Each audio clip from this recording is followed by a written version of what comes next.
All right. So, this is going to be a little bit of a downer, maybe. Um, but I just feel like I have to be honest right now. Um, because that's the thing I feel like nobody is anymore. Twitter, Facebook. I just feel like everybody has lost, the humanity, right? It doesn't feel real.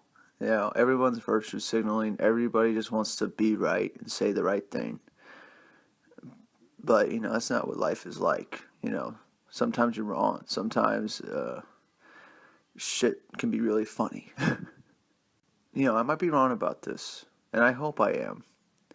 But I'm worried about Justice League. And, for the few people following me, and by the way, you know who you are. That's amazing support you've shown. I mean, that's crazy. Like, you've kind of restored my faith to humanity.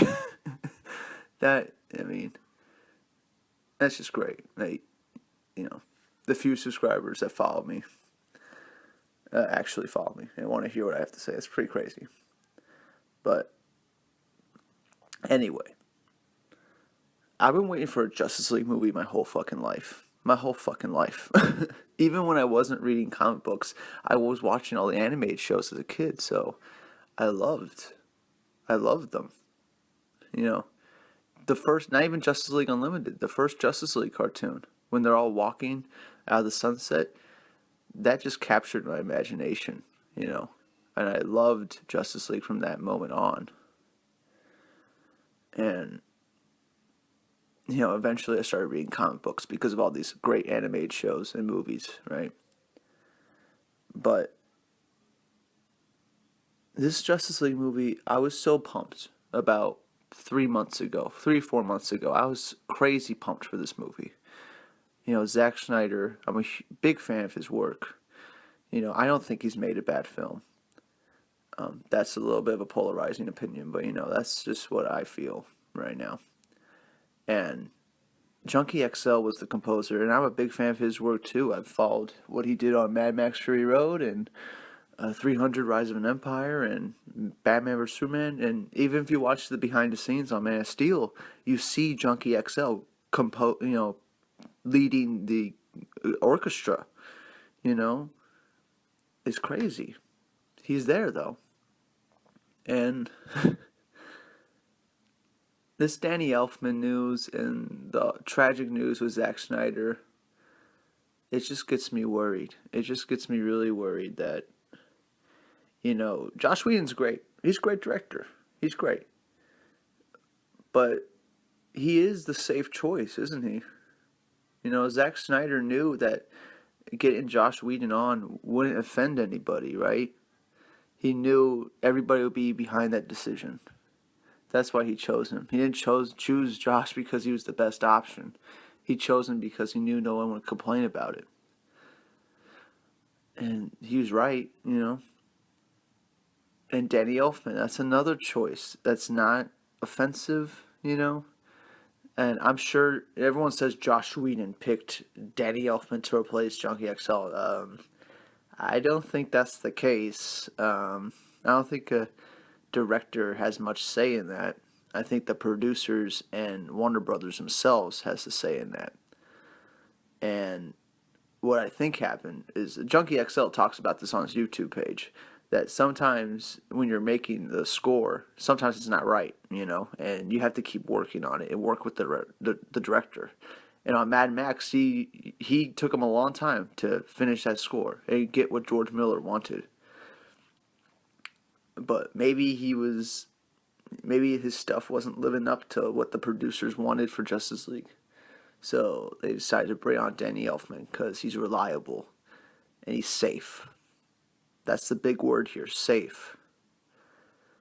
And that just worries me. Like I feel like that's not completely unreasonable, right? To be worried that they're just making safe choices because Justice League has to succeed, really, if they want to continue all these movies.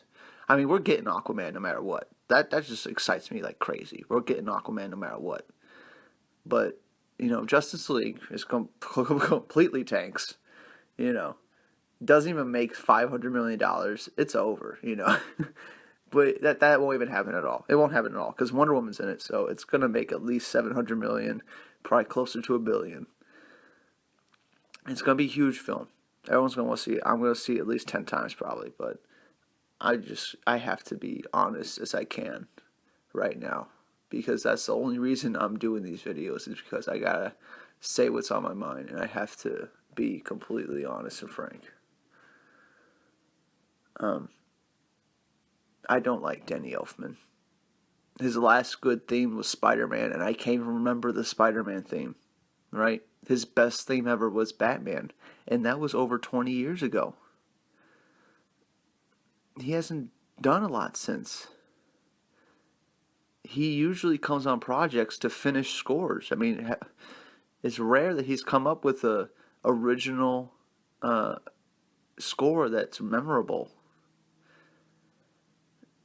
You know, he did Age of Ultron. He did the score for that. I don't remember a single piece of music from that movie, and that scares the hell out of me. Because that was the thing that DCEU had over Marvel, right? Is that all the movies had good soundtracks. Even Suicide Squad had a good soundtrack. Man of Steel, beautiful music. Batman vs Superman, beautiful music. And what I feel like they're going to do is they're going to make music that is subpar and just good enough, you know, but nothing that distracts you from the film, which is annoying because there's this ridiculous idea out there that the soundtrack for the movie can't stand out, you know, it just has to be subtle and in the background and help the story. But no, man, with big superhero blockbusters like this, there's got to be an amazing theme for each character. There should be, to make it memorable, to make sure that the emotional moments hit. And this is the problem the Green Lantern movie had. It had a great composer, James Newton Howard. He worked on The Dark Knight, some of the best music in any movie. And what did he give us with Green Lantern? It was garbage. He had two good pieces of music, the flying scene and when Abin being attacked at the beginning. Those were the only two good bits of music in the whole movie. And when I made my fan edit, those were the only two I kept. I changed everything else with the score. And I actually finished it, so I'll be putting that up soon. Look out for that. But God, I'm just fucking worried, man. I'm worried. Maybe y'all can, like, tell me not to worry. But it sucks, man. I've been waiting for a Justice League movie for over a decade. And it's coming. It's almost here. And I want to be so excited, but I'm just not right now. I'm just not. I'm just worried that Warner Brothers has stopped taking it seriously. And they just want to make a popcorn movie that everyone's going to just nod their head and agree with, you know. Something that's not going to offend or make the audience think.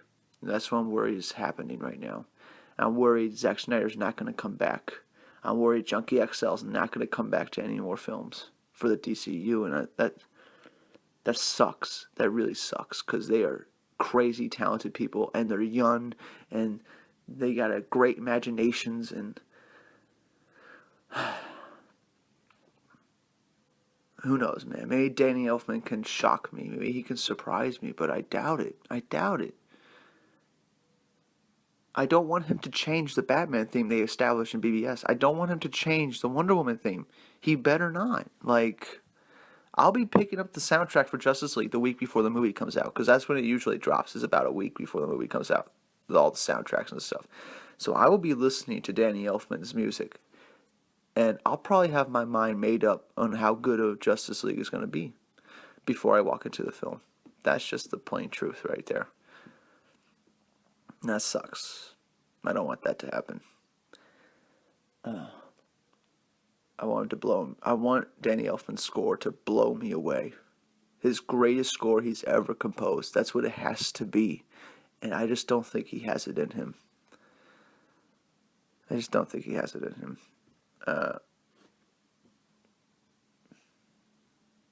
I know Junkie XL had it in him, but they didn't want to be patient. They didn't want to work with him. And getting Danny Elfman is just it's just such a cowardly thing to do, I feel. Because Warner Brothers has this amazing animation department where they make great animated movies. And the guy who scores most of the Batman movies, his name's Christopher fucking Drake, you know? And go listen to the Dark Knight Returns soundtrack. He is a genius. His soundtracks are beautiful. He also composes all the Batman games. He's super talented, and they're not even going to give him a shot at making any movie, at trying to make. Just have him collaborate with Danny Elfman. That would excite me. Have Christopher Drake collaborate with Junkie XL or Hans Zimmer. Just get this guy involved because he has an ear for this. And you have plenty of people in your animation department that know these characters and have a knack for this. So you need to start giving them chances. You need to start taking a chance. That's what they did with Man of Steel, and it came out great. BVS was a huge chance that they took. For a lot of people, it didn't hit, but for a lot of people, it's the greatest superhero film of all time. That's what they need to do. They can't make something generic that everyone's just going to chuckle all the way through, you know, and be like, well, that was a pleasant movie. No, it's got to be polarizing. That's what makes a film last. That's why Man of Steel lasted this long. That's why BVS is going to last forever, because it's polarizing. I'm just, you know, I'm an atheist, but I'm still praying that this movie's going to be good. You know what I'm saying? No, come on, Lord Shiva. Let's fucking please make this movie good. Anyway, yeah. Let me know if you have any thoughts or concerns about this. I'll be talking way more about this.